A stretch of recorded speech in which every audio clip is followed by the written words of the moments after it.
دست اداره پایگاه خبری بامداد ویدیویی رسید که در آن مهاجران تاجیک در نویه استراگورسک ولایت ورونش با پرویز و شهاب نام نفران برای از دست کارفرمایشان گرفته دادن پاسپورت‌های آنها اظهار سپاس می‌کنند.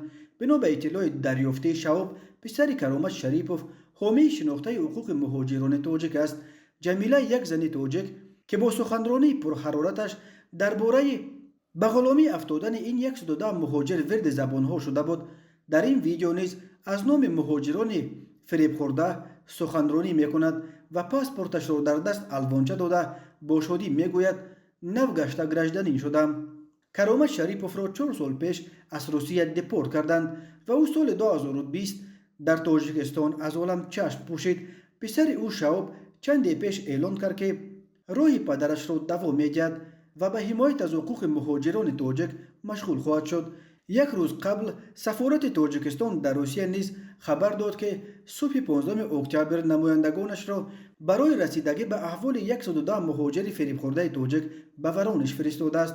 این مهاجران روز 13 اکتبر در نزد شعبه پلیس نویه استراگورسک جمع شده شکایت کردند که یک کارفرمای بی‌انصاف آنها را هنوز در پایان ماه ایول برای چیندن سیب از تاجیکستان به دهه شوب نیاورده شناسنامه‌های همه‌شان را کشیده گرفته است و آنها را عملاً در حالت غلامی قرار داده پولشان را نمی‌دهد.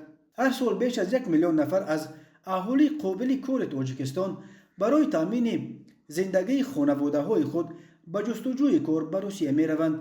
صدها نفر آنها هر سال در روسیه قربانی فریب کارفرمایان بی‌انصاف می‌شوند که مهاجران تاجیک را ماه‌ها کار فرموده پولشان را نمی‌دهند.